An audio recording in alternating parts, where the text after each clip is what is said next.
not in Kansas anymore. Welcome to Mo Banshee's Lair, Visionary Talk Radio on GameConRadio.com. We rock your world.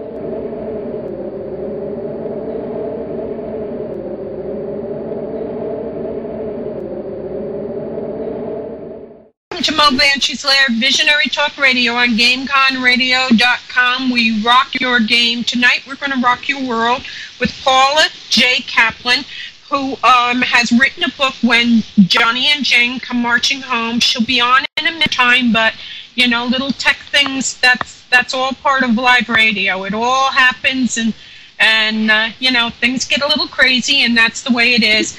Welcome to everybody in the chat room and everybody listening on players and all of that. Marvin Hamlish died today. He was a incredible musician, composer, and most of us remember him for the soundtrack to The Sting and the chorus line, the Broadway musical chorus line. He is one of those rare musicians and composers who have won the Golden Four, they call them, the Emmy, a Grammy, an Oscar, and a Tony Award. He has won them all. It's kind of like, you know, the triple winning for a horse, you know. He had a brief illness and collapsed today and died at the age of 68. And Broadway, I'm sure, they're going to mourn him. A chorus line was at first considered to be a folly, and no one would take it seriously, and it's still going. You know, everybody remembers the music from that musical. So God bless him. God bless his beloved. He was a very talented man. I'm going to ask everybody to do prayers for the Sikh community in Milwaukee. Smoochie, before my show, you know, she's the DJ before us. She did said some very profound things. You can try to limit all the guns on earth, but if someone wants to do someone else terrible harm, they're going to find a way to do it. And, you know, there are bad people in this world. There are people who are just mentally ill. There are people who just don't understand anything about what's going on in the world, but think they have the right to change everything. And Sikhs are, I know people who are Sikhs, and they are wonderful people. And they are peaceful people. And my heart breaks over this, because they resemble someone else that someone would go in and hurt them. God bless them. God comfort them. And please, if you know anybody who's at the point where you think they're going to get violent, it's your duty to tell somebody, you know what? This person I met is talking about doing A, B, C, D. You know, I'm sure somebody knew that this guy was going to go off the wall, and they just didn't say anything. So please, you know, it all starts with each of us. Each of us has the ability to do something to stop a terrible tragedy like this. And like I said, this was just horrible. We've seen a lot of horrible things, shootings and all. And getting guns off the road, out of the world, isn't going to stop it. I wish it would, but the reality is the people that are doing this, they will find a way to do it one way or another. A very odd story. It's tragic and it's wonderful at the same time. But in New York, some people were out canoeing on a lake in New York and saw a 6-year-old girl hanging on to what they thought was a plastic bag. It turned out to be the body of a woman that was taking care of her. Evidently, they were playing by the lakeside, and somehow, they aren't sure how, but they both ended up in the deep water. They are still trying to find out how the woman passed away, but the little girl managed to hold on to her body and stay afloat that way. And it's still being investigated, but people, please respect water. It's just really, really bad. Yesterday, 2 young boys were found, their bodies were found in the Raritan River. Again, they went to a park by the riverside. They weren't attended. Somehow the boys got into the water. It's hot as blazes out there, people. Kids are going to try to cool off. They're going to play in the water. You can't leave kids alone like that. But anyway, the 2 little boys, their bodies were found late last night, and God comfort their families. The would haves, I should have, and all that. It's a little bit too late for that, you know. So you have children. It's summer. You know, water is fun. It's cooling. Use your brains. Stop watching TV. Stop playing your video games, and take care of your children. Do not let them go places where there are water. If they're in the backyard and you've got a pool, you should be out in the backyard with those kids.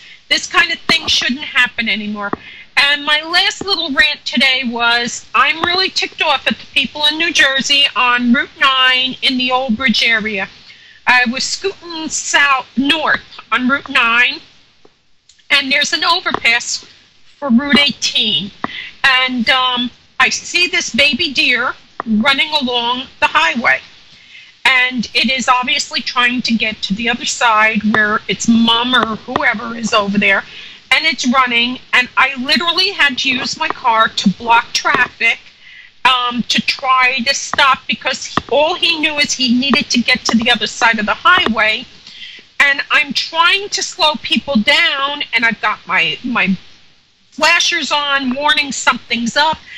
I mean, you have to be blind not to see this animal running down the side of the highway, and still these morons are plowing through because their lives are so very important that they can't be 5 minutes late to get home to watch their movies or get on their PCs or do whatever their moronic minds had to do. They couldn't slow down to make sure that this little deer could get across. I managed to block the traffic, and he did scoot across, no thanks to the jackass in the black SUV, and I hope you burn in hell. But finally, some people did slow down, realizing I was trying not to kill this baby deer. I don't know when humanity thought they were so important. Every person that was on that highway, if you died tomorrow, your families would throw you a grand wake, and that'd be the end of it. No one would give a shite where you were. So I'm really pissed off about this. You see an animal on the side of the road, that isn't the green light to kill it. I mean, I don't even know where to begin with this kind of behavior. But I was very upset today. I actually was drenched when I finally got the car to the ShopRite. I was literally drenched to the core, because all I could see was this baby being plowed down by some jackass on his phone or her phone, and they're all on their phones. You see all these commercials where people are being told, don't drive and text. They're all on their phones, though. None of them are paying attention to anything going on in the road. They're arguing, laughing, talking, playing, texting. Nobody, you know, you all should lose your license. Every last one of you should lose your license. I am thoroughly disgusted, but praise God, that little bugger got across. I don't know what happened to it after it, but I almost had a coronary. So that's the end of my crazy butt news, and I want to bring on our guest, Paula Caplan, who has written an incredible book, which I think is going to bring a lot of insight to a problem that I do not believe any governments even thought was going to happen. When Johnny and Jane come marching home, how all of us can help veterans, by Paula J. Caplan. And Paula, welcome to the lair. Oh, thank you. I'm glad to be with you. And I was listening to what you were saying about the horrible killings at the Sikh temple, and I wondered if I could just comment on that, because it actually is related in some ways to what we were going to be talking about. Yes. Okay. Whenever there's one of these mass shootings, it seems like there are all sorts of therapists who run to television and radio, and they say this person is mentally ill, and they start coming up with diagnostic labels. and they start looking at what might have caused this. And that, it's a legitimate kind of inquiry. But what I want to draw people's attention to is what too often is ignored. In almost every one of these cases, if not everyone, it's often hard to find out. The person has been on psychiatric drugs, and very often they have just gone on a new one, or just had another one added, or the dosage has been changed, or they're coming off of it. Now, these drugs, the drug companies don't want us to talk about this, but these drugs very often have increased levels of causing suicidal or homicidal behavior when you're going on, when you're going off, or when the dosage level has changed. And as bad as the drug companies often are at letting us know about the negative effects that their drugs often have when you take one at a time, virtually no drug company studies purposefully interactions of one psychiatric drug with another psychiatric drug. Now, we know that this man who did the Aurora, Colorado shootings, we know that he was seeing a psychiatrist. I've been told that she had complaints filed against her. We heard early on that he had taken Vicodin. But you know what? It's hard to find anybody who sees a psychiatrist these days who isn't on one or more psychiatric drugs.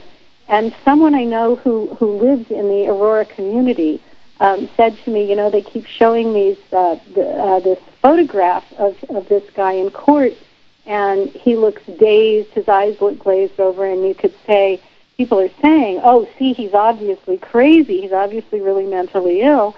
But she said, not enough people have looked at the video. And the video shows that he can hardly keep his eyes open, just like somebody who's heavily drugged. And she said, when you can hardly keep your eyes open and then you force yourself to open your eyes, she said, that's the look on his face. So let's just not rule out the possibility that it was, psychotropic drugs can transform people's behavior, and they can do it very suddenly. And I'm not saying I know that that's what happened, but it has been shown in many of these mass killings that was involved.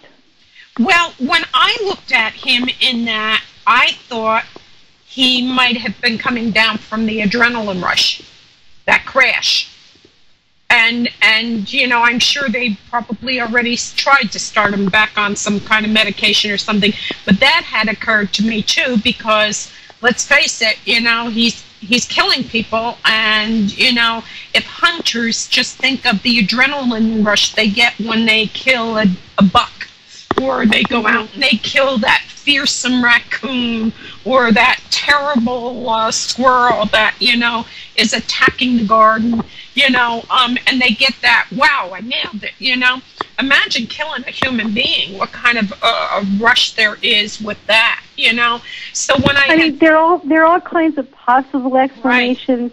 Right. Nobody knows. I just want to say, because we're going to be talking about veterans mostly tonight, and because they are being drugged so heavily with multiple medications, and then people say, gee, I wonder why so many of them are killing themselves or killing other people.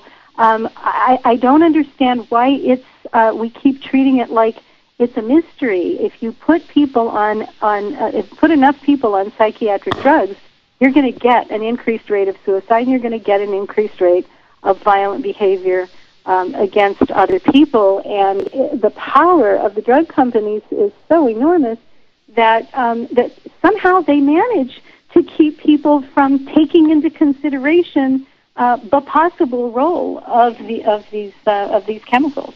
Right. Well, let's get into your book. The book is because that's the whole key here. When Johnny and Jane come marching home, which I thought was very cool because it's not just Johnny coming home. We have G.I. Janes out there. We got the girl. We've got a lot of women driving on the the trucks that are delivering supply lines and stuff, and these girls are being raped by their own comrades in arms, some of them, and they're the women, there are women, and they're being raped, and they're not only are they often not being believed, and is no action taken based on their reports of the assault, but often the person who committed the assault is at the very least protected, usually not punished, usually, more often than not punished.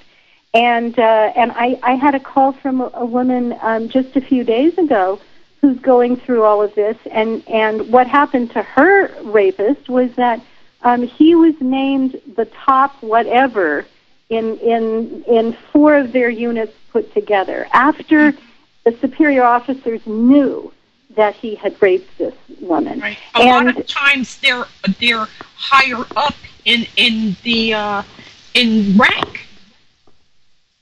Sometimes they're higher in rank, and sometimes they're the same rank or lower. But whatever it is, let's just think about this for a minute. And by the way, some men in the military are raped as well, not nearly as often as the women, but some men as well. But if you're in a family and you're sexually assaulted, you're raped by somebody in the family, that's bad enough. And I'm not even gonna start saying that one rape is worse or less bad than another. But it's really awful if you're raped by a family member, because it's your family. You're supposed to be able to trust them. You will expect to be spending time with them. You will want to spend time with some of the family members for the rest of your life, but somebody else in that family raped you. And if you speak up about it, you know that all kinds of dangerous things can happen, dangerous to you, dangerous to the family. You can be assumed to be lying. People can be furious that you dared to say something so awful about this person that everybody loves and knows is a good guy. So there are all kinds of awful reasons that it's so hard to come forward if it's somebody in your family. Now, just imagine if you're in the military with someone, and whatever their rank, I mean, yes, it's worse in certain ways if they're superior in rank to you, but in any case, you're all supposed to be there to protect each other, and these are matters literally of life and death. And if you come forward, you have to depend on each other. The military spends an enormous amount of time and energy training people that, you have each other's backs. If somebody gets wounded, you don't ever leave them. You're responsible for the lives of these people around you, and they are responsible for you, and you have to trust them, and you always have to protect them. Now, if one of those people that you have to trust and protect because what's at stake is life and death, then how can you come forward? And in an environment in which there aren't very many people who are going to sympathize if you say that you were raped, whether you're a woman or you're a man.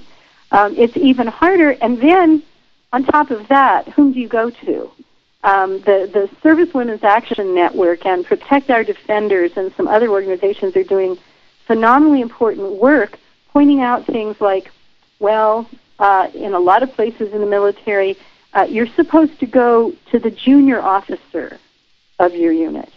Well, the junior officer is very likely to be buddies with whoever committed the rape, or they're not going to be the source of a report of there's trouble going on, because what if they get slammed for daring to say there's a problem here?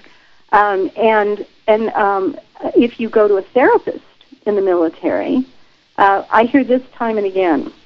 What happens if you and let's bring in another issue here. If you go to a therapist in the military or in the VA, and it's because you were raped in the military, or it's because of the war trauma that you experienced, then of course nothing could be more deeply human than to be devastated by the war trauma or by being raped. But if you go to a therapist in the military, their job is to keep the troop numbers up. And so many of them feel pressured to put you on some medication, to settle you down, and send you back into combat, or send you back to the other job that you're doing, rather than to say what you're feeling is normal, it's understandable, you deserve to be listened to, you deserve support. If you need a break from what's going on, you should be able to have that break. There's some wonderful books that have been written about this. Pat Barker's trilogy of novels, she's a British novelist, about this in World War II, about the therapist's dilemma. Do we really want to say that if somebody is devastated because of war trauma or devastated because of having been raped, do we want to say that's a mental illness? And that's what's happening. Is these reactions are often being called mental illnesses. So you're already going through the trauma of whatever war has done to you, and or whatever being sexually assaulted has done to you. And on top of that, we're adding the burden of saying, oh, and that makes you mentally ill. You're upset, so that means you're mentally ill. Mm-hmm. And that's what we're doing to millions of current and previous people in the military who have been traumatized, and I think it's terrifying.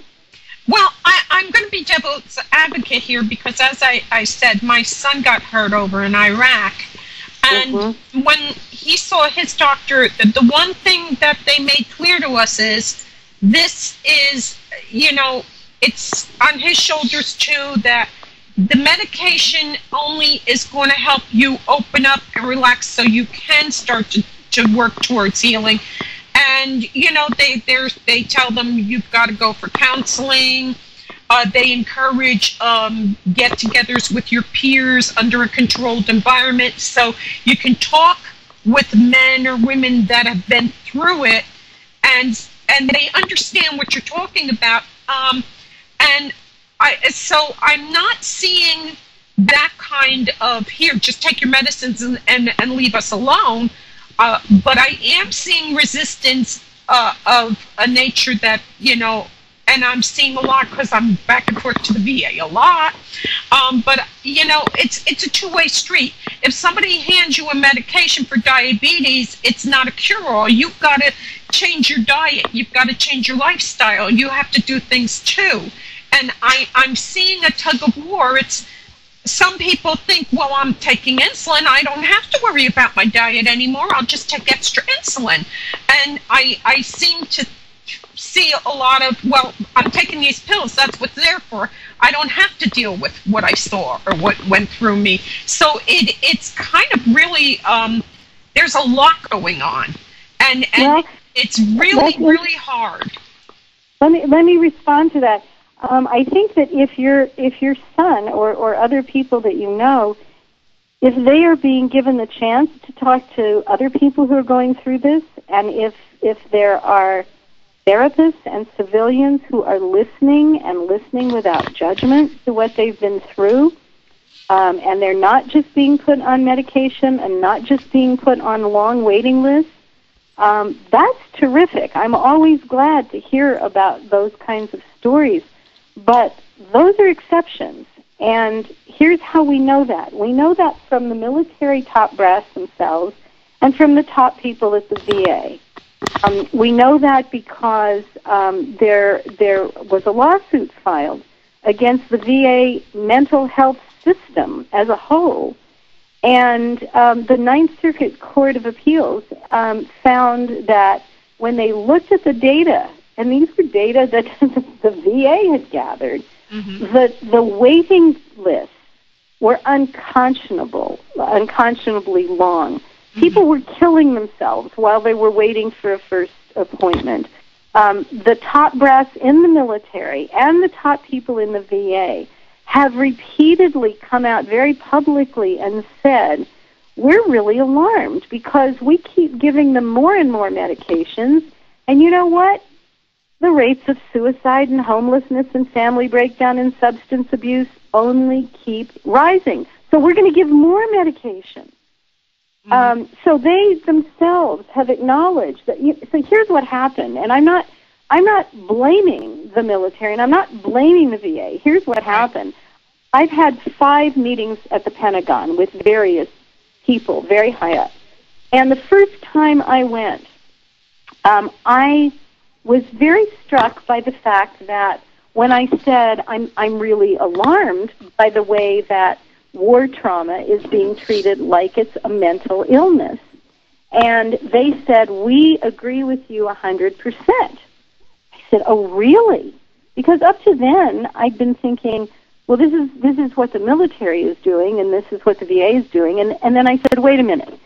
Let me see if I've got this straight, because it suddenly hit me. I said, you top people in the military and you top people at the VA see more of this suffering up close than anybody else.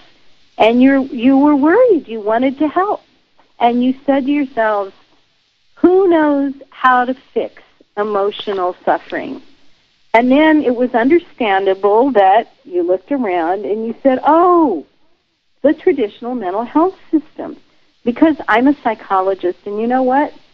Our guilds, our associations, have great public relations arms, and they have great marketing strategies. And you watch Oprah, you watch any of the talk shows, this country is very psychiatrized. People believe anybody who has any kind of emotional problem or moral anguish or existential or spiritual crisis, a therapist can fix it. Right. And you know what? I'm here to tell you we can't. But what's happened is that the military and the VA and a lot of therapists in the private sector are sort of backed into a corner because everybody thinks mistakenly that what fixes traumatized military people and veterans are drugs and therapy, and increasingly it's just drugs. And I'm not even saying that, well, 2 things. One about drugs. There's an enormously important book called Anatomy of an Epidemic by Robert Whitaker. He used data from the National Institute of Mental Health and the World Health Organization, very mainstream organizations.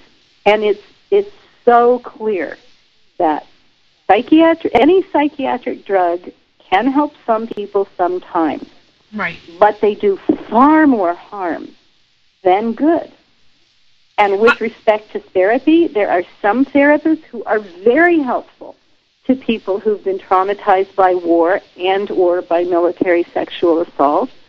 But it's not enough, because here's what happens. You see a therapist, you get a label. You get labeled mentally ill. You can lose your security clearance. You can lose your chances for career advancement in the military. You lose your self-confidence because instead of being given the message, of course you're devastated, look what you saw when you were in Iraq or Afghanistan, or look what you went through. You were raped by somebody in your branch of the military. Instead of that, they're told you're mentally ill. And that in itself is devastating. There's a wonderful group on Facebook called Stop Psychiatric Diagnosis Harm. And the other day, somebody raised the question, what are the bad things that happen from being psychiatrically diagnosed? And people are writing very, very telling and very moving things. They're saying things like, you give up hope. The message is, you're broken. You can't be fixed. And if you take their drugs and you don't get well, then you think even more, you're broken. You're not told, well, it's probably the drugs. When people said, oh, the worst thing that happens is suicide because you feel so hopeless, or because the drugs increase the chances that you will kill yourself. The stories are just devastating, and I have just been involved in helping a number of people file complaints with the American Psychiatric Association, which publishes the Manual of Psychiatric Diagnoses. It's called the DSM, the Diagnostic and Statistical Manual of Mental Disorders, because I was on two of the committees that wrote that book, and I was on it for 2 years, and I resigned because they claim that psychiatric categories are scientifically derived. They're not. Research methodology is one of my areas of specialization. My son and I wrote a textbook about it, and I was horrified to see the way they ignore the good science. They use the junk science if it suits their purposes, and then they convince not only this country, but dozens of countries around the world that the whole enterprise of psychiatric diagnosis, it's scientific, and if you just get your label, then your therapist will know better how to help you. But the research shows it doesn't improve outcome to get a psychiatric label. Can I break in for a minute? Can I break in for a minute? You're talking, you kind of made me giggle with the psychiatric bit, because do you remember, and I'm not making light of any of this, but the Star Trek movie where Spock's brother drags them out someplace, and he's telling Kirk, you have to let go of your anger. It finally says, the hell I do. My anger is what makes me, you know. Sometimes that anger is vital for us to hang on to, you know. And I was diagnosed with fibromyalgia, okay? I was going through a lot of pain and everything, and before they did any tests, they decided they were going to diagnosed me with fibromyalgia, and the first thing they did was put me on amitriptyline. And I kept saying, the pain isn't getting any better, and I'm tired all the time. And so they kept increasing it, and increasing it, and increasing it, until finally, and I do not remember doing this, I was in my nightgown walking out the door. My daughter says, Mom, where are you going? I says, I'm going to jump off the bridge, the Edison Bridge. Oh, my God. Yes. And I do not remember this at all. And so she went with me to the doctor, and of course, then they started doing tests and found out I tested positive for lupus, and I also had shattered discs in my back and neck. Now, they're giving me psychiatric drugs because they think I'm depressed. And I keep saying, I'm pissed off because whatever you're giving me isn't helping. It's not doing anything for the pain. It's just making it to the point where I can't even function now.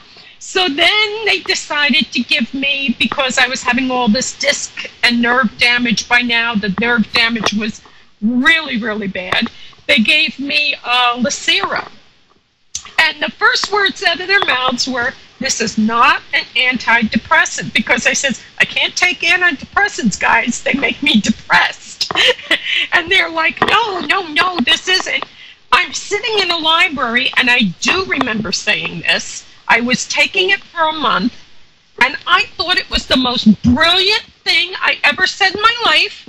I looked at my daughter and said, when your father dies, I'm going to kill myself so you don't have to take care of me. And my daughter looked at me and says, what are they giving you? And I says, this. And she says, Mom, that's an antidepressant. You can't take those. And I says, no, they told me it's not but aren't we used to quick fixes? And I have somebody posting something in the chat, and we'll get to that in a minute, Barefoot. Aren't we a society that wants a quick fix? Here, take the pill, go under the knife. Right. That's right. And that's why there's... yes, and that's why there's a lot of resistance to when I say these things to people, like let's stop diagnosing everyone as mentally ill and let's listen to what they have to say, and let's think about what might be helpful instead of saying, well, put them all on drugs or ship them all off to a therapist. There are communities, there are cultures in this world and in our own country in which the community, getting back to veterans for a minute, takes responsibility for helping traumatized people by listening to their stories, by helping them come back into the community, by showing respect for what they've been through, by listening to what they need instead of go see a therapist, please close the door behind you, we don't want to hear it. And there's an epidemic. Colonel David Sutherland, who just retired he was one of the top people in the Pentagon. Now he's working with Easter SEALs, creating all sorts of community programs and encouraging them for veterans and their families, he says there's an epidemic of disconnection in this country between veterans and the rest of us. 93% of us or more have never even served in the military. And so whatever our politics, if we want to say we're pro-war or anti-war or for or against a particular war, it doesn't matter. We all, every single American, has an obligation to know what war really is. And we only know that if we listen to the stories of the people who have come back. We have such an epidemic of silent suffering in this country because the vets come back. They don't volunteer to speak to the rest of us about what they've been through because they don't want to upset us, or they're afraid we'll think they're crazy. People have told them they're crazy for being upset by war or by being raped, or because they're afraid, what if I try to tell them and they don't understand? Now, every vet I know who has participated in my listening project, which I call the Welcome Johnny and Jane Home Project, which is so simple. You don't need any training. You take one civilian who is not a therapist, just a human being who cares, and you say to them, I want you to sit there for however long the vet chooses to talk, and you listen for 2 or 3 hours. Don't ask them questions. Don't grill them. Don't ask them to explain military terms. Don't even say, wow, that was really brave, because you don't know what they feel about what they're saying. But the first thing is let them tell their story, because almost nobody wants to listen. And every veteran in this country deserves to know that there are 5 or 7 or 11 people in their community who've listened to veterans' stories and who get it. Mm-hmm. The actor Charles Journey, yes, World War II, he is very vocal about post-traumatic stress because he is a Medal of Honor winner, and he is the first person to say, I wasn't thinking of winning a medal that day. I wasn't thinking of doing anything. And years after drinking and trying to self-medicate and stuff, he's finally working on a documentary that's titled similar to your book, which is on Amazon.com, When Johnny and Jane Come Marching Home. And it's how all of us can help veterans. And that's what we're going to get into in the next half hour. And I will address your comment in a minute, Barefoot. But these are scars. They are emotional scars. You know, when we raise our children to run around to be cowboys and Indians, which now is against the law. You can't have kids play that in school, or cops or robbers in school. But we went quite a while without a massive war. Vietnam, and then we had skirmishes. But this fracas over in the Mideast, I don't think any of the governments, any of the leaders in any countries, because our United States of America is not the only one with soldiers over there, with service people over there. There are people from the coalition. They are all over there. They're all facing the same thing. But I don't think anybody thought it would last this long. No one thought we were going to have the kind of trauma and casualties. You see, in Vietnam, each war, we got better at saving lives, physically. But saving a body and saving a mind are two different things. You can maybe patch them up, give them fake legs, give them a fake arm, send them home with a bottle of pills and all of that. But their mental health, there's a lot of times no way to save that. Yeah, I mean, I don't think we were prepared for what we're getting, and we're set. But we should have been, because when right before the Iraq War started officially, I was at a conference of the Association for Women in Psychology, and the person who was head of it, Maureen McHugh, said, we're all worried about this war coming. Is there anything that we as psychologists can do? Well, I had been immersed for more than a quarter of a century at that point in the whole world of psychiatric diagnoses.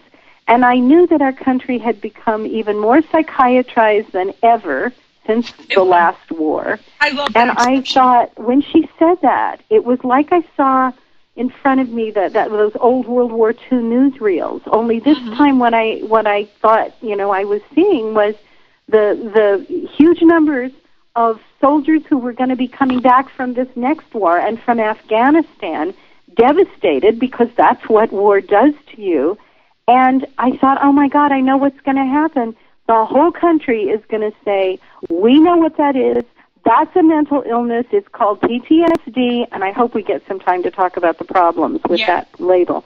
And they're going to say, send them off to talk to therapists and put them on drugs, and that's exactly what's happened.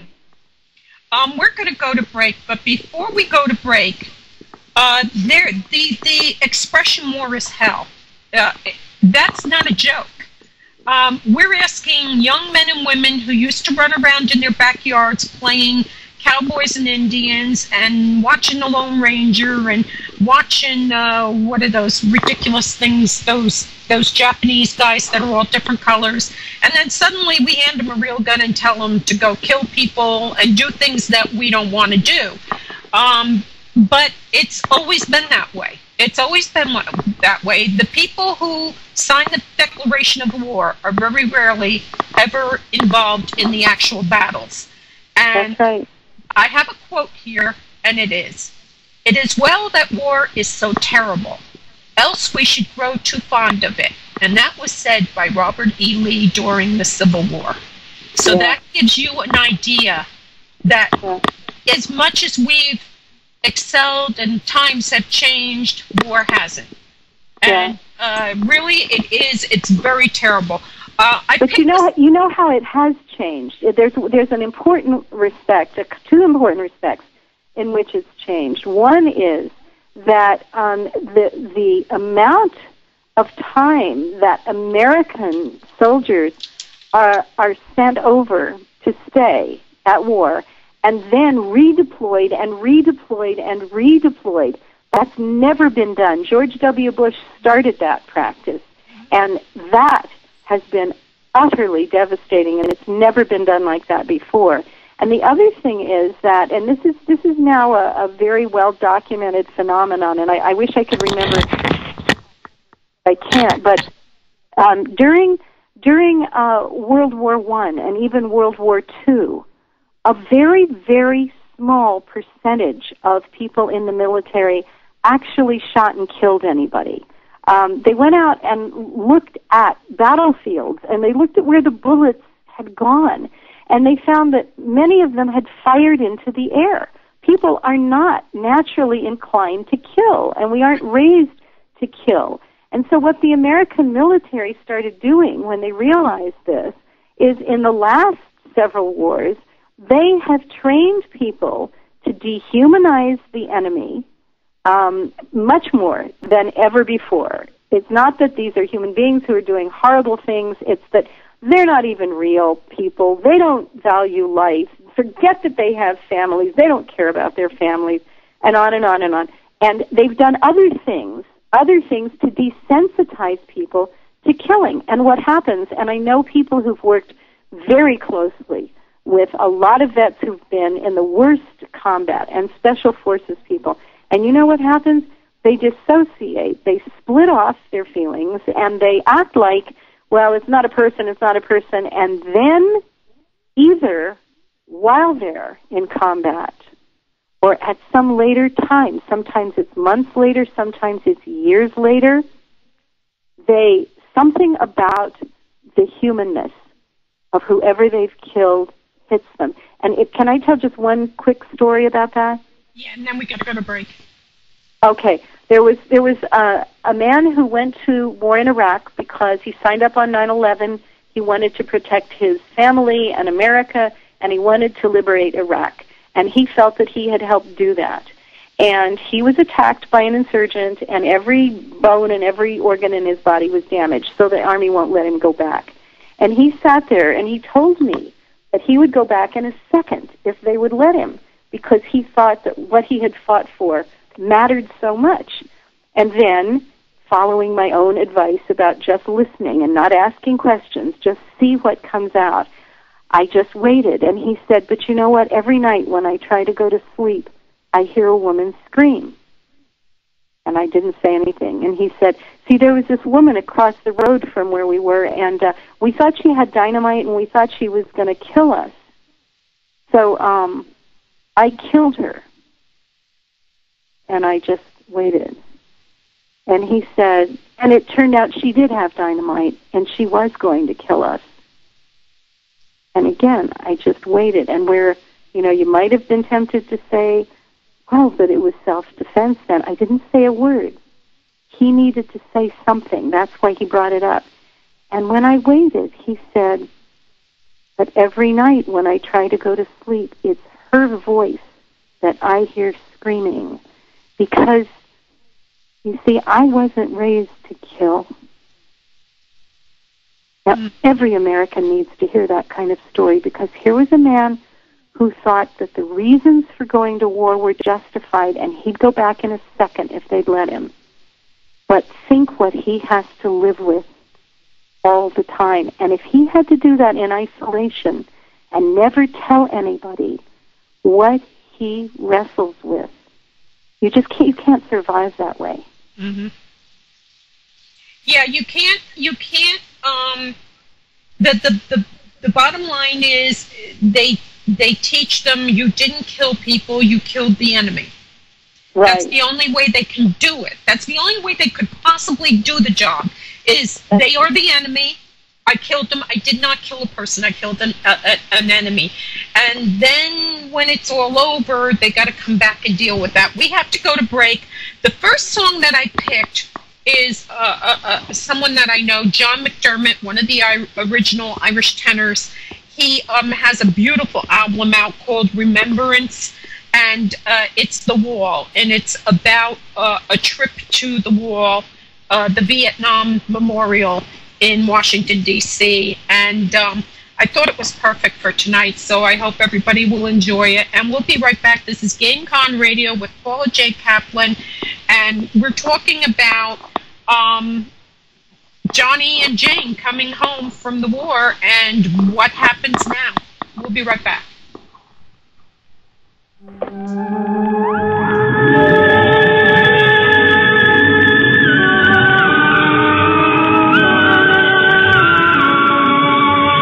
Just a reminder, guys, all our talk show hosts here at GameCon Radio volunteer their time, but you can always show your appreciation. Click on the tip jar and give them a little love. I'm sure maybe your predictions will come out a little bit better. And that's how we roll here at GameCon Radio. We rock your game and your paranormal.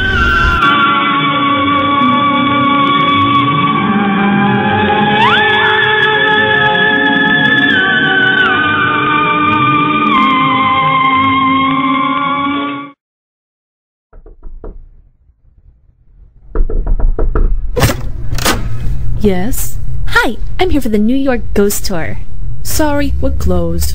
But you can come back next week. Next week? Forget that. I'll just go check out another place. Trust me, there's no place half as interesting as ours, dear. That's so not true. What about the Shanley Hotel in Napanock? Once you've been to one haunted hotel, you've been to them all. Not like this place. The Shanley Hotel dates back to 1845, and since then it's been a hotspot for paranormal activity. Mysterious music, smells, whistling, doors opening, footsteps, almost everything you can imagine has been experienced at that hotel. It's open to the public? Absolutely. Sal and Cindy, the owners of the hotel, welcome people for regular stays or investigations, and their rates are beyond reasonable. They even offer workshops and in-house psychics. How did you learn about this place? By visiting www.shanleyhotel.com. You can get history, investigation info, and much more. Thanks, I think I will. Just don't tell any of our customers. Your secret's safe with me. It's not like anyone can hear us.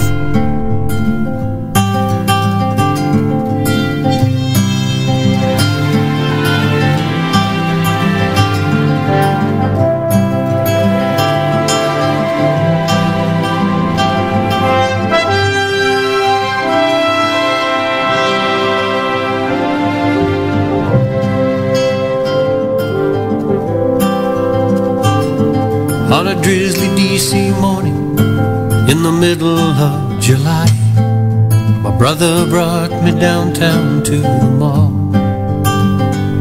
Past the watchful eyes of Lincoln, 'neath a weeping summer sky, we crossed the street to the little green and visited the wall.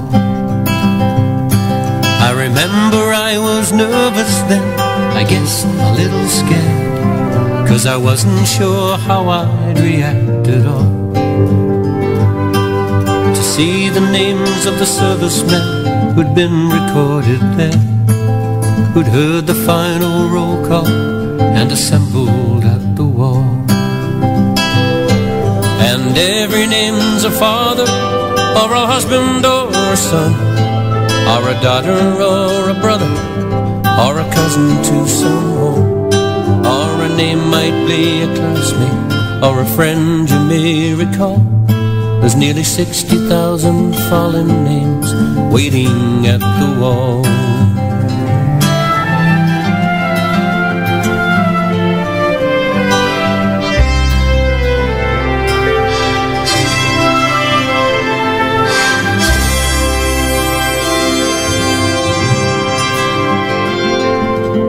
Is many granite sections, solid, cool, and black.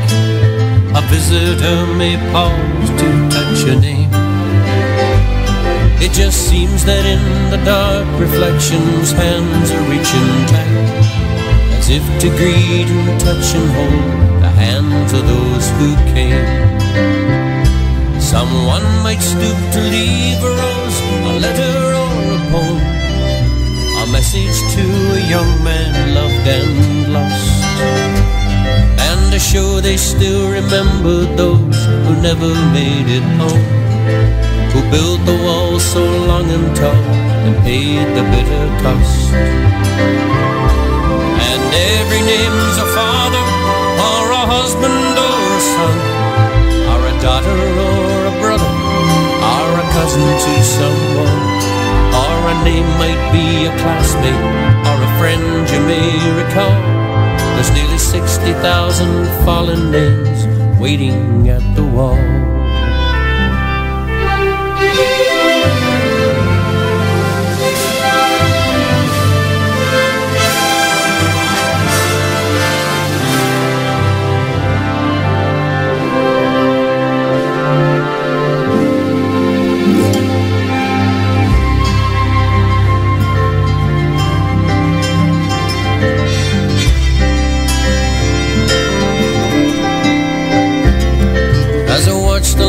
Of people that walk by in slow parade, I read a different story in each face, and I couldn't help but wonder at the pilgrimage we'd made, what common bond, if any, might have brought us to this place. There were tourists and the curious, and some veterans who came, still others who sought an answer to it all. But the only thing I'm sure of is we left not quite the same, with our memories alive and well and waiting at the wall. And every name's a father, or a husband, or a son, or a daughter, or a brother, or a cousin to someone. Or a name might be a classmate, or a friend you may recall. There's nearly 60,000 fallen names waiting at the wall.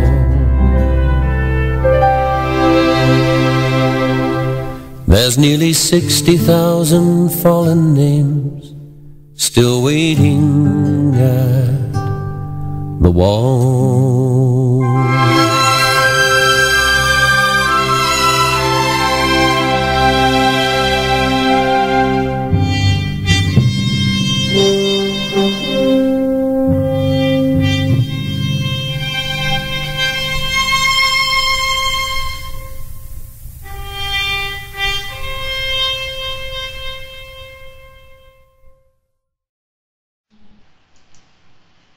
Welcome back to Mo Banshee's Lair, Visionary Talk Radio on GameCon Radio We rock your game. I'm on tonight we're talking about some serious stuff. Paula J. Joan Caplan has written a book called When Johnny and Jane Come Marching Home, How All of Us Can Help Veterans. It is on Amazon.com. This is a must-read for anyone who has a veteran returning from the Gulf War, Iraq, Afghanistan. We send our men and women there thinking, well, they're soldiers. They can take this. They've been trained to take this. But there is a lot that goes on over there. And then when we get them back, sometimes they seem like they've taken it all and everything's okay, but then we start to see that the paint starts to chip a little bit off of their fine finish, and then they're in trouble. And this book is going to be a godsend for people that are dealing with their own family members, your children, your grandchildren, your nieces, your nephews. These heroes, when they come home, they need help, and they need us to support them and not just, okay, here's your drug, here's your pill, go sit in a corner and drool. So this is an important book that everybody needs to read. And Paula's site is paulajcaplan.net. Do you have another site besides that, Paula? Oh, yes. For the book, it's called When Johnny and Jane Come Marching .weebly, WEEBLY.com. And I also have a Facebook page called When Johnny and Jane Come Marching Home. Cool. We had a couple of things that we were talking about before we went to the break, but DJ Barefoot had passed a remark about the kid that killed the people in Colorado, and he said he feels that he should be punished to the full extent of the law. He says, I think he might be faking this to get off charges. Paula is not one of the doctors on this case, so we don't know what was going on in this kid's mind. We don't know if he was on medication. We don't know. He did get bounced out of medical school. And I don't know why that happened.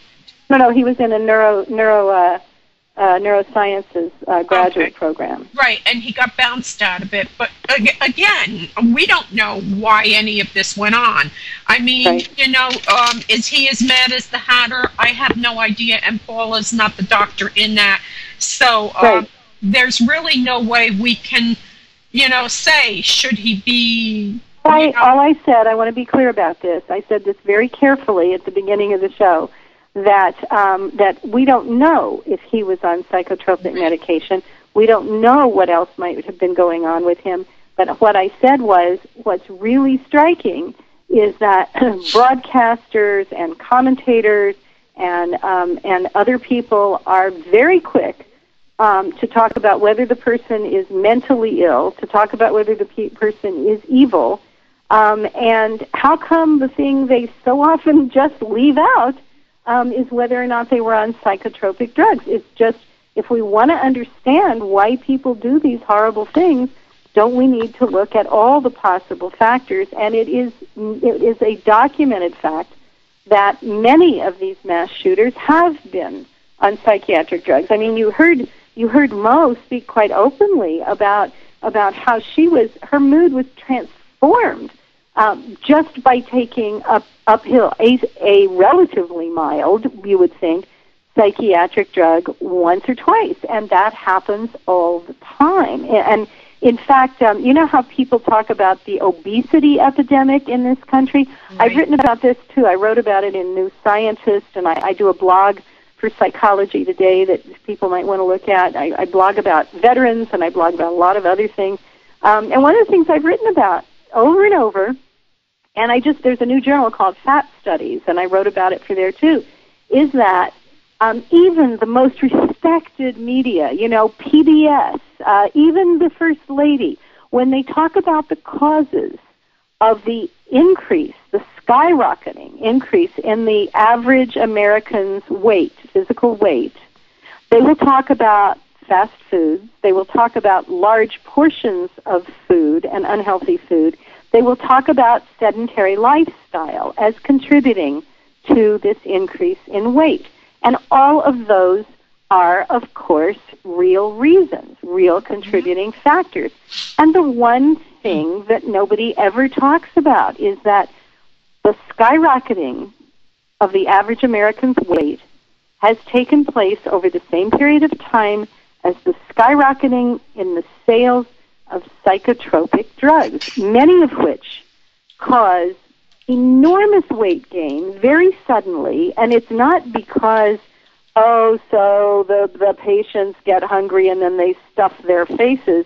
It's because they can keep eating the same amount of food, and something has changed metabolically so that they will gain 60 pounds in the first 6 weeks or 3 months that they're on a drug, and nothing they do gets rid of that weight. And that increases diabetes. It increases heart disease.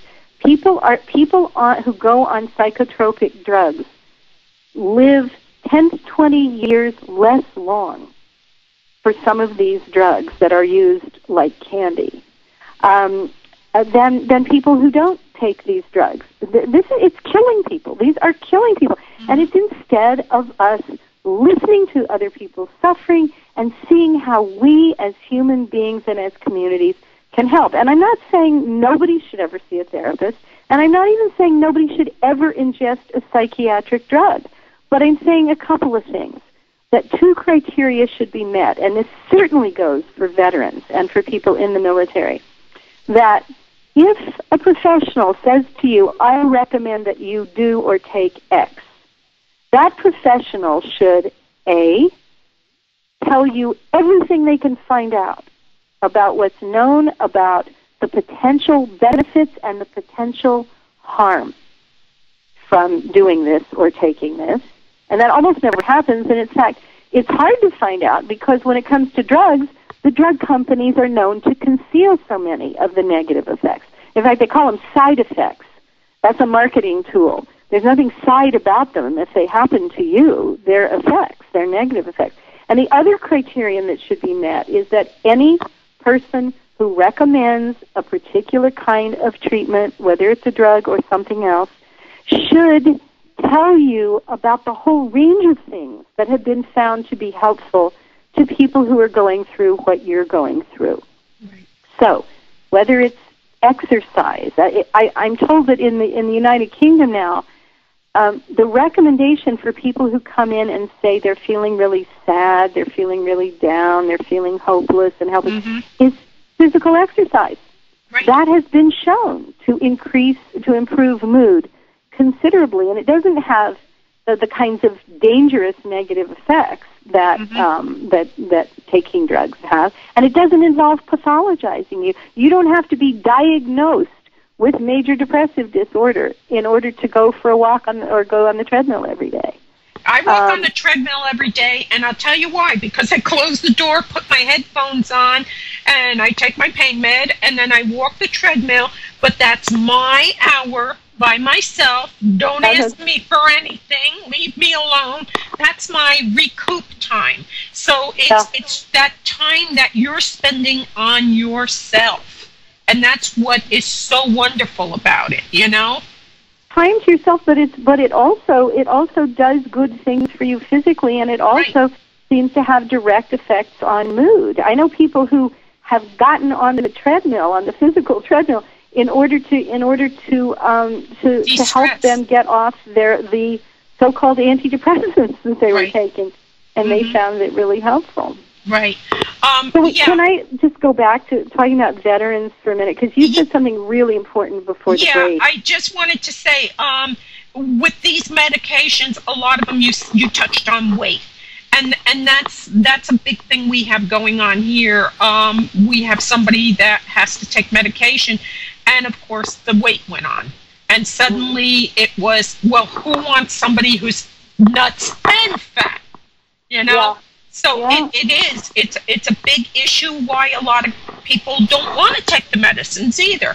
Yes, let's go back to and let me, sorry, you're saying all these great things, Mo. I just want to respond to that a little bit more. You said there's somebody here who has to take medication, and I want to say, when I'm told somebody has to take medication, if it's psychotropic medication, I want to say, wait a minute, did anybody look at, even if they've been told there's something that sounds terrifying, like schizophrenic, right? You know what? That's a wastebasket category.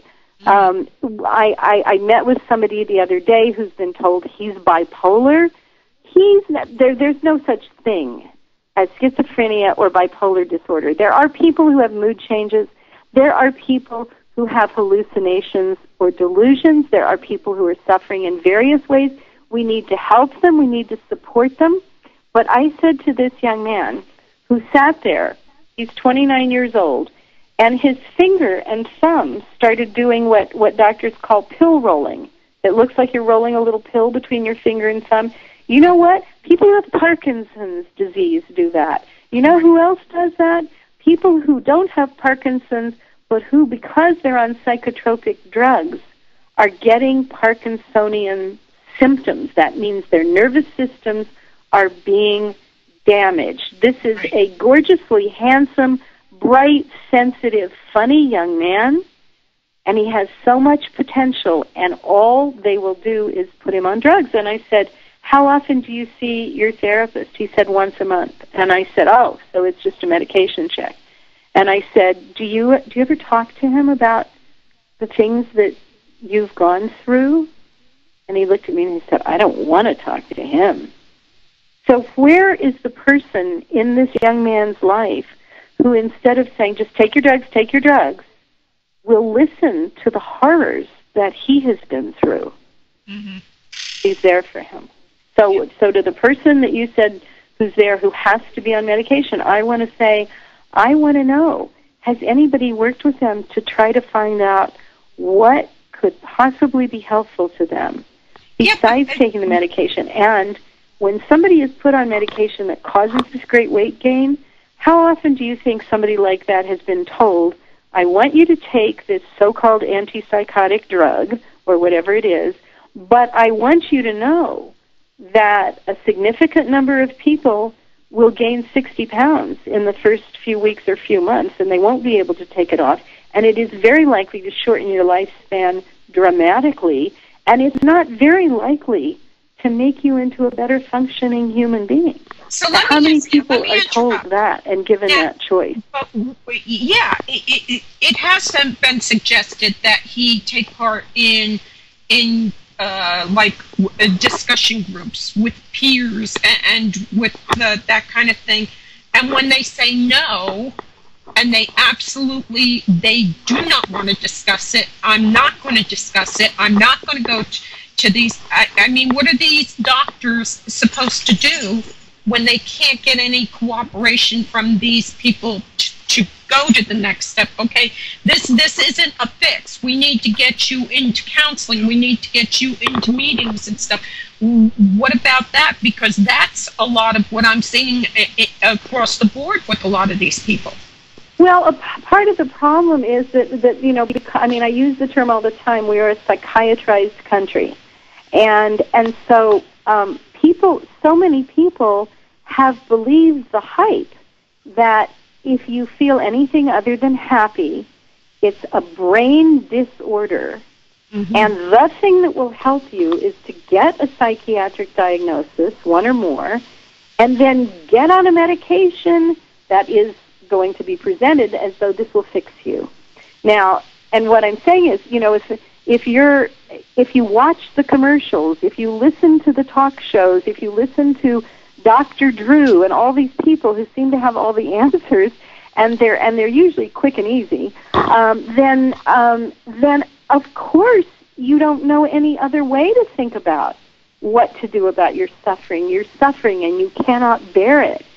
But I'm telling you, if somebody says to you, I will sit with you and I will listen to you talk for as long as you want to talk, which is what we do with the veterans, it is remarkable how healing that is, being listened to with respect and without judgment. We did a little study at Harvard Kennedy School.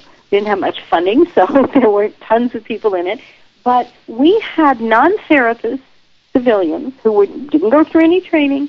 They were just told to just listen. Mm-hmm. And we asked the veterans. These were veterans from World War II. This was just a year ago. 2 veterans from the current wars. How was that for you? We asked them right afterward. We asked them a month later, how was that for you? Good, bad, indifferent? Every single one of them said, nobody's ever given me a chance to do this before. The 90-something-year-old World War II vet said, no one's ever asked me to tell my story. Veterans who are still in the throes of the trauma, whose thinking and feelings are fragmented, who are still shattered, will find that the act of talking without being expected to tell a coherent story, I'll listen. You can tell it in bits and pieces. You say whatever comes into your mind. You say whatever you've been wanting to say to somebody. They will find that the act of speaking, even in bits and pieces, helps them heal from the trauma. Because the 2 of the main characteristics of trauma are that it fragments you. You are emotionally in bits and pieces, and you often can't tell a coherent story, which is another reason that, if somebody says, oh, so what was it like? If you think, well, oh, my God, I can't even think about it. I shut down when I think of it. But if somebody says, I will just listen for as long as you want to speak, and I won't judge. And if they tell you a fragment and you just listen, you just pay 100% of attention, and you listen with your whole heart, that comes across so clearly to the person who's trying to speak. And it's healing for them to be speaking these fragments. And then the other part of trauma is that it's very hard to articulate. So often you can't tell a neat story. So you wouldn't try telling your buddies. You might not even try telling your intimate partner because you can't pull it all together. So that's why it's so helpful in healing when somebody says, I'll listen to whatever you want to say, and I won't judge. And I'm not in any rush. We're going to blow through the commercial because this is just really too important. And we want to get to post-traumatic stress disorder. And that's a big, huge thing. I mean, they're all getting told you have post-traumatic stress disorder. What is it, and how is it being handled? Okay, well, let me talk briefly about the history of post-traumatic stress disorder. After the Vietnam War, it's well known now that a lot of veterans were suffering, and that suffering was being ignored for a whole lot of reasons. So some people came along, and they said, we need to do something that will draw attention to the suffering of these veterans. And so, as I say, their intentions were only the best. They really cared. And so what they did was they said, let's write down some descriptions of the kinds of suffering that we're seeing. So emotional numbness, flashbacks, nightmares, hypervigilance, and so on. So they wrote up this list. And then they said, now, in order to dignify it, in order to make it clear that suffering is real, let's get it in the psychiatric diagnostic manual. Let's get it in the DSM. Because let me tell you a bit about the DSM first. It's published by the American Psychiatric Association. The American Psychiatric Association is a lobby group. It exists to increase the profits and the territory and the power and influence of psychiatrists and psychiatry as a profession. Now, there's nothing wrong with that as long as it didn't hurt anybody. But the biggest product that they have, and it is a product, they've made something like $100 million on the current edition, is this diagnostic manual, the DSM. And because nobody regulates the APA. People have said to me, well, surely somebody's overseeing psychiatric diagnosis. I mean, doesn't the FDA? The answer is no. Nobody regulates and oversees psychiatric diagnosis. Nobody. The APA does whatever it wants, and it makes $100 million. All right? So, because it's called the Psychiatrist's Bible. Psychiatrists, psychologists, social workers, clergy who do counseling, family doctors, OBGYNs, marriage and family therapists, everybody gets the DSM, and they all assign labels from it, right? So it's the Bible. So you can understand how people wanting to call attention to veteran suffering created this category, and they were thrilled to get it in the DSM. Now, when it first went in, this is decades ago, when it first went in, it was kind of strange, but at least there was one good thing about it. It was strange because the good thing was there was a sentence in there that said something like, this is a normal reaction to something that anybody would find traumatic, something like that. Right. Okay, so that was great because it's true. You go to war, of course you're devastated, of course you're upset. Now that's great. What was weird about it, though, was, well, if it's a normal reaction, what's it doing in a book of mental disorders? Right? Well, but if it's not there, then the VA uses that as the excuse for not treating them or helping them. Well, that's the problem. And as some veterans have said to me, it should be possible to get help, to get services without being diagnosed as mentally ill. I mean, think about all these cultures that are much more community-oriented and communally oriented, and that see it as the community's responsibility to care and to help people come back from trauma and to listen to their stories and to support them in any way they can and to tell them they're not crazy. Mm-hmm. I mean, that's the thing. When I tell veterans you're not crazy for not being able to go to sleep at night because you hear a woman scream, that's a deeply human reaction. They shed tears because they've been thinking they were crazy. People have told them they were crazy. People have put them on drugs to try to get rid of those memories. Well, it doesn't work. It doesn't work. And so yes, so you're right. It's a dilemma because the VA and the military mental health system and other mental health professionals in the public and private sector, they all want to diagnose you before they treat you because otherwise they don't get paid. All right? Now, do we want to say, well, that's how we should keep dealing with war trauma and military sexual trauma and rape trauma in general? Do we want to say that in order to get them drugs and or therapy, which have been shown not to be enough, even if everybody on drugs, even if every veteran on drugs and in therapy had been helped by both, the fact is that the military and VA top brass are telling us over and over, they've been saying this for years, the rates of suffering, of the indices of suffering keep going up. So at the very least, it's not enough. We need these other approaches. David Carney, who's a doctor at the Seattle VA, uses meditation. And he finds that people traumatized in war are healing through meditation. He's got documentation. He's got hard data. People using the arts to heal, using music and painting and drawing and dancing are feeling better without being pathologized. People doing photography and gardening. People who have services.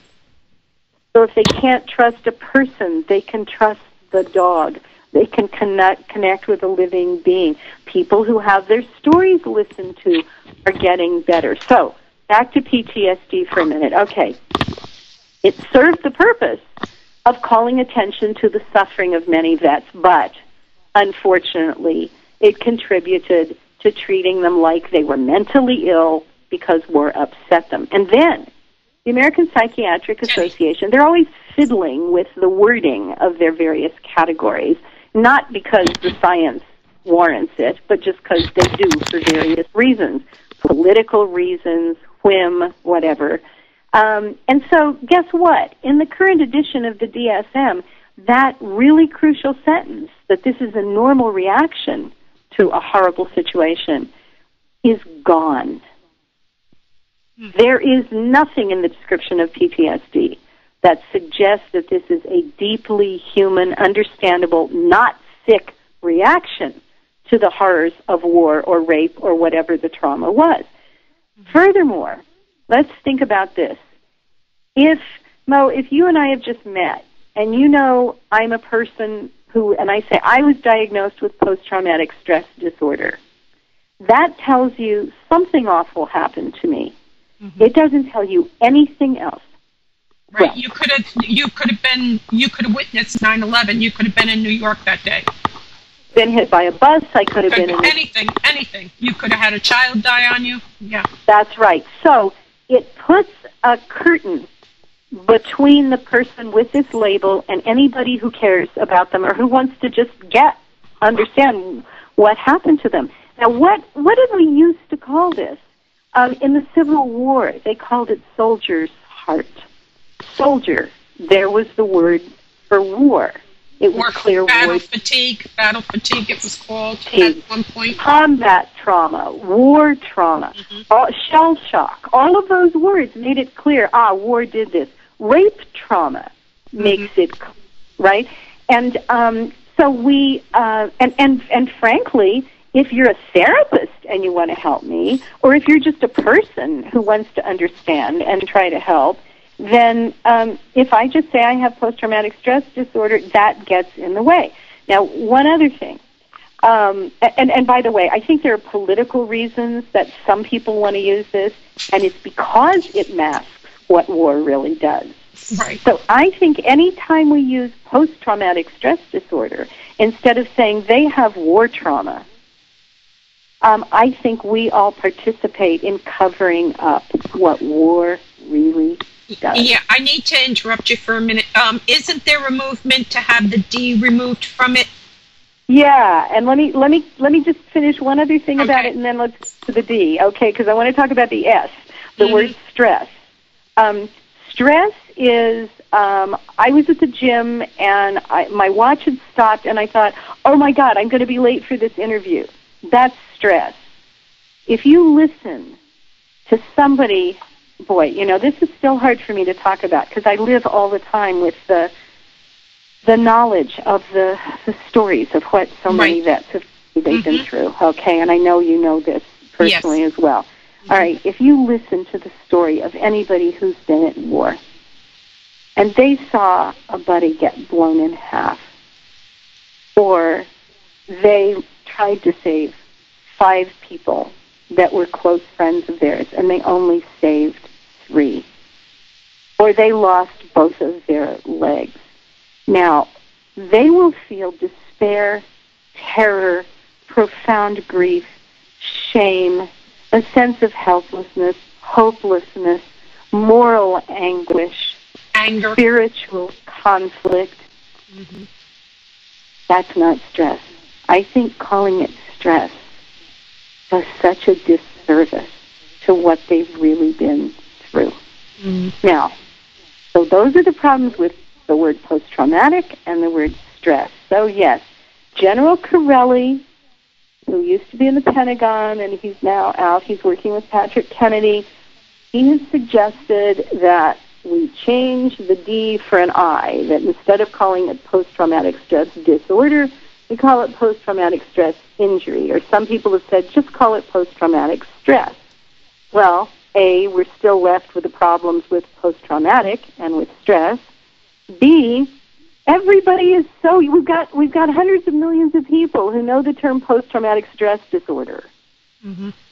I mean, it's sort of, what is it like saying? I don't know, it's like saying, I live in the United States of, well, we all think America. And we always will.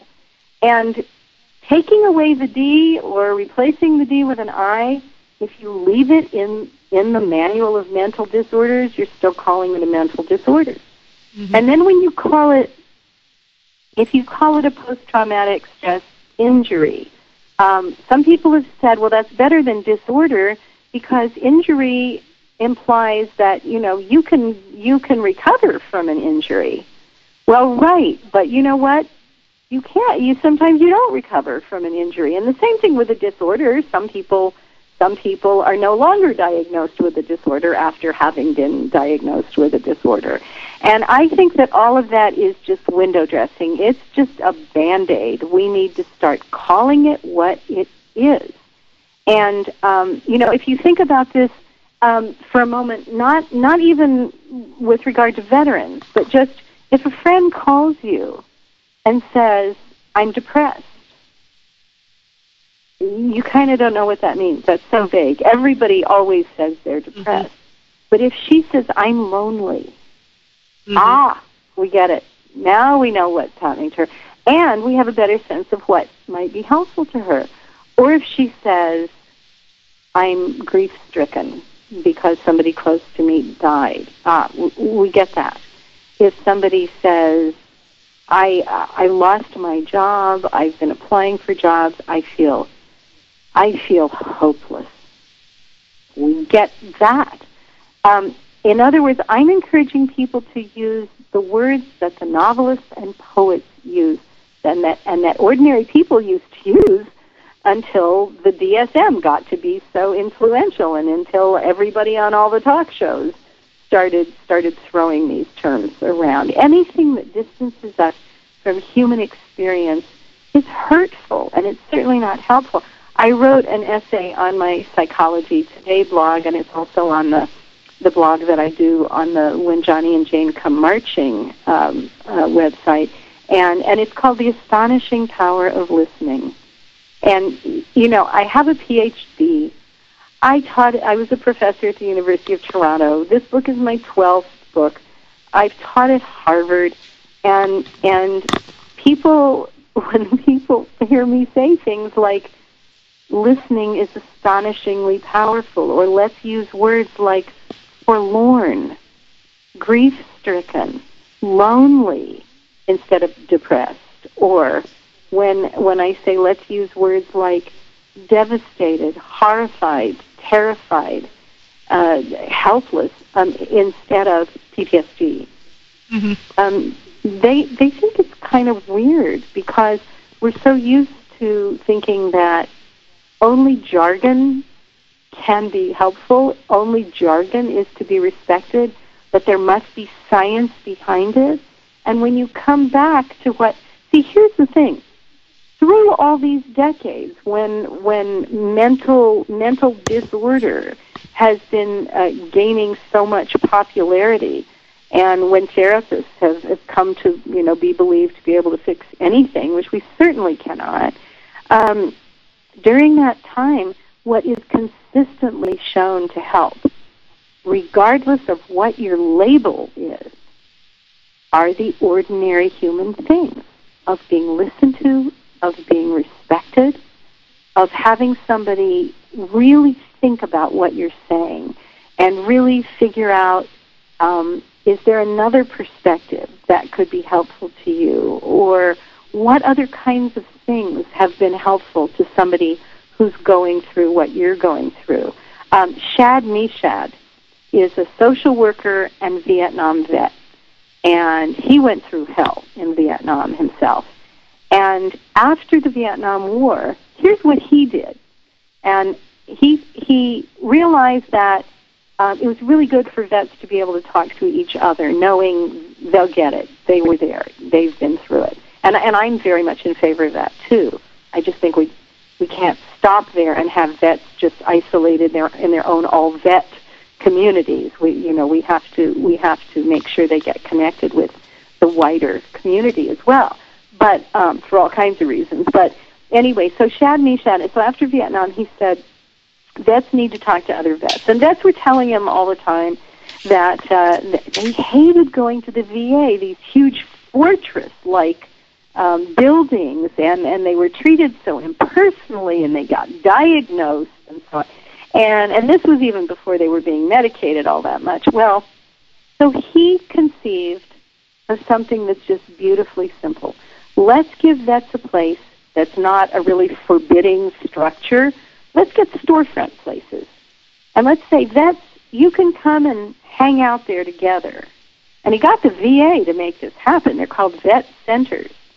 And he said to me, and this was music to my ears, all the way back then, he said, and I'm a social worker, and I decided we're not going to say vets are getting together for group therapy. We're going to say these are rap sessions. Now, I just met Shad about a year ago, and when he told me that story, I said, my God, I remember all those years ago hearing about the vet centers and hearing the term rap sessions, and I thought, perfect. Don't pathologize them. Call them rap sessions. Now, he left the VA because some of the vet centers, not all of them, but they're getting so medicalized and so consumed with pathologizing and medicating, just like the big VA structures. He left, and he created something called the National Veterans Foundation. And they're based in L.A., but I think he told me they got something like 12,000 calls last year. They have a hotline.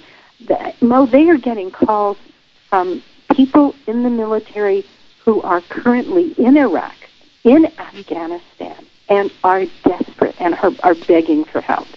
He has an outreach team that goes out on the streets of L.A. every morning looking for homeless vets to help. Okay. Now, that's kind of beautifully human approach that we need more of. Okay, we've got 10 minutes, and I want to get to... All right, so you're a family of a veteran coming back, and they are all the signs. There's blind rage, there's the self-medicating, and this is destroying families at this point. We saw it in all the wars, you saw it in all the wars where families just couldn't take it anymore, and so many of our Vietnam veterans ended up homeless, and people said to their families, how could you let that happen?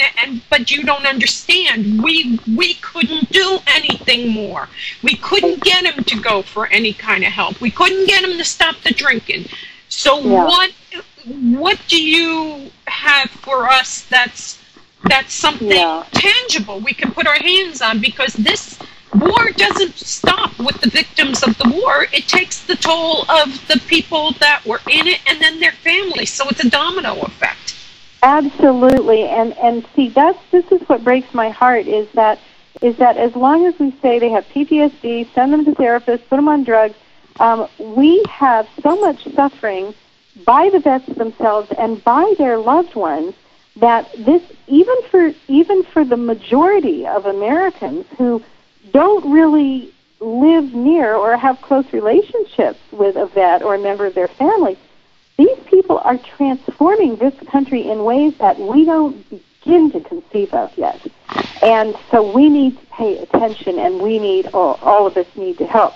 One of the things that I say about the Welcome Johnny and Jane Home Project is that we don't want the listener to be a loved one. If you, Mo, want to do a listening session, don't say to your son, I want to listen to your story. There's too much already going on within families that have a veteran. There's too much already burdening the families. And so if you want to listen to a story, go find a vet from some other family. I want this listening project to spread all over the country. One of the things your listeners can do is contact their members of the House of Representatives and the Senate and tell the members of the House to bring to a vote House Resolution 456. Congressman Filner in California has introduced it at my request. It's called a National Day of Listening to Veterans. It's a symbolic thing, but it would declare every Veterans Day a day on which every civilian should listen with respect and without judgment to a veteran's story. Take some of the burden of letting them start to talk and breaking down that horrible isolation. Take it off the veterans' families. Many times the veterans don't want to talk to their loved ones because they don't want to upset you, or because, oh my God, if I talk to my mother, my wife, my husband, whatever, if they don't understand, I'll have to kill myself. It would be too devastating. So they get more and more isolated, and they take to drink, or they take to using drugs. And then let me tell you what else can be done.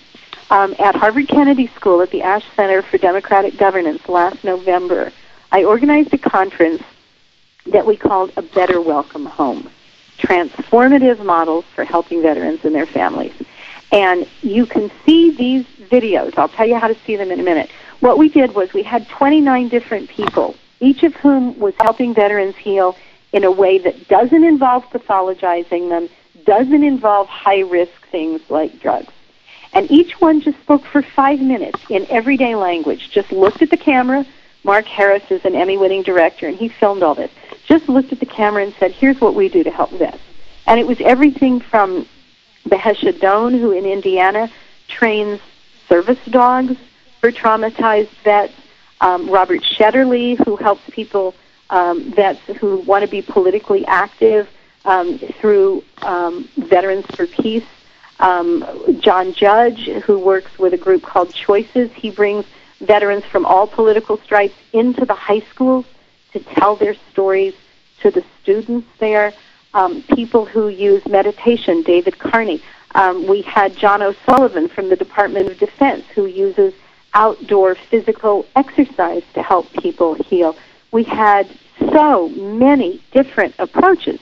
And each of these 5-minute videos is on a website. If you Google, this is easier than giving you the URL or the address. Mm-hmm. If you do a search for Harvard Kennedy School, YouTube, and A Better Welcome Home, you'll go to a site and you'll see these 29 videos. Now, each one, so choose a few that grab your interest. If you're interested in helping through the arts, if you're interested in meditation, if you're interested in service dogs, if you're interested in my listening project, click on a few of these videos, and you'll see 3 things when you see each video.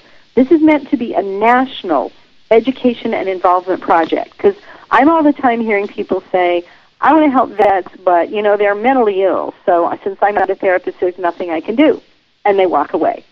But this website is to show you there's something that everybody can do. So if you click on any of these videos, you see the 5-minute video, you see the name and contact information for the person speaking. You are urged to get in touch with them and say, how can I help? And you see a list of 3 to 5 ways you can help with that kind of approach. If you live in Indiana, you can help the Hashidon train a service dog. If you live somewhere else, you can find out who's training service dogs and help them. You can send a donation. There are Wick Sloan and Kathleen O'Neill at Bunker Hill Community College, where they have between 400 and 500 veterans who are college students. They started a veteran center there. There's just an enormous array of ways that anybody in this country can help. Nobody has any excuse for not doing it. Okay, I have to interrupt because we're running out of time, but there is a question. But I do have to comment on the dog thing, because in our problem here, the psychologist said, what about a psych dog to help with the night terrors and the walking in the sleep and that kind of thing? And the problem is, everybody is cashing in on this. It's $5,000 to train a dog. It's $10,000. You're not paying for the dog. You're paying for the training. A lot of these kids are hitting this wall going, where the hell am I going to get $10,000 to train a dog? I don't even have a place to live. You know? So there's a lot of headbanging with this. But there's a question in the chat from Negative Trait. Do you think it helps when to tell the vets to go to counseling to receive their benefits? Do you, if I'm interpreting this right, do you think it's helping that a lot of them are what I call being cashed out? Here's your monthly allowance. Go bother somebody else. Do you think that that's a wise thing? Well, see, here's the deal. Vets get little enough respect. They get few enough benefits. We don't even have a GI Bill anything like what they had for the World War II vets. My father was a World War II vet. And for the white World War II vets, the GI Bill was terrific. We need something much better. I was just told the other day that Gulf War vets don't have a GI Bill. So when you can get some benefits that are helpful to you, like money for education or money for health care, then I think you should get them. If that means you have to agree to be told you have PTSD instead of war trauma, then for now I say, sure, go ahead, but please know in your heart this is not a mental illness. And if they tell you to take drugs, if you want to try them, but try to get fully informed first, and if you're feeling worse, stop taking them. If you're going to jump off a bridge, stop. What? If you're going to jump off a bridge, stop. For God's sake, stop taking the drugs. Yeah, I mean, I wish that all of the people handing out these medications to veterans would follow them very closely and see when something like this is going to happen, but they're not doing it. And some of them, it's because they don't care or they don't get it, and some of them it's because they're overworked. They have enormous caseloads. And so I think that whatever they do with regard to the VA or with regard to the military mental health systems, they need to understand that those are limited. They need to avoid feeling like they're mentally ill, and then the rest of us need to do more to be helping, to be creating communities where they are welcomed back. And, you know, you can give somebody a job, you can give them health care, you can give them education benefits, but if no civilians in their community understand what they've been through, then that epidemic of disconnection that Colonel Sutherland talks about is going to continue, and that in itself is soul-destroying for the vets, and it's really unhealthy for the whole country.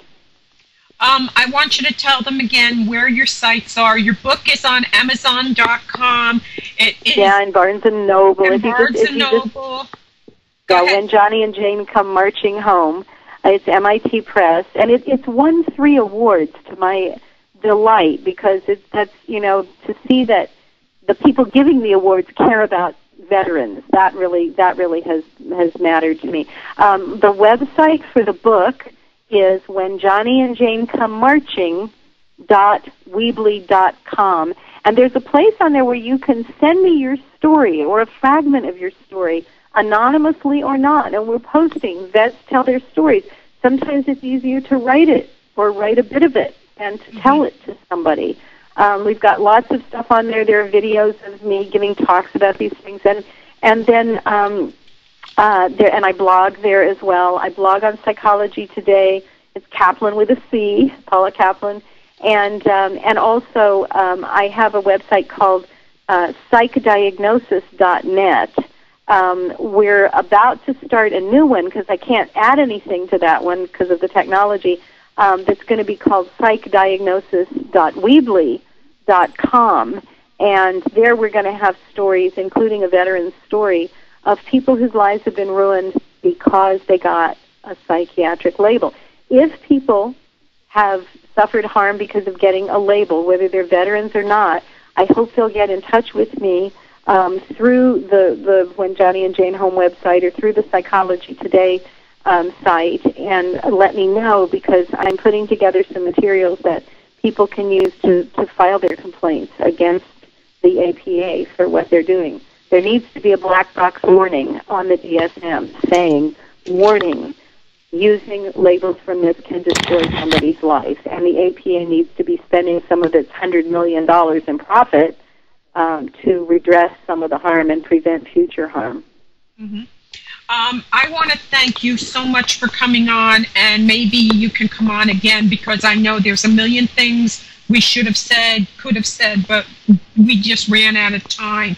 Well, thank you. We got a lot in, and I'd be glad to come back. Yeah, this was an incredible show, and again, the book is When Johnny and Jane Come Marching Home, and I'm trying to bring it up again, How All of Us Can Help Veterans, and it's by Paula J. Caplan, and it's really important, because I think that there aren't many families that don't at least know of a person who's serving or has served and what they've gone through and they need help.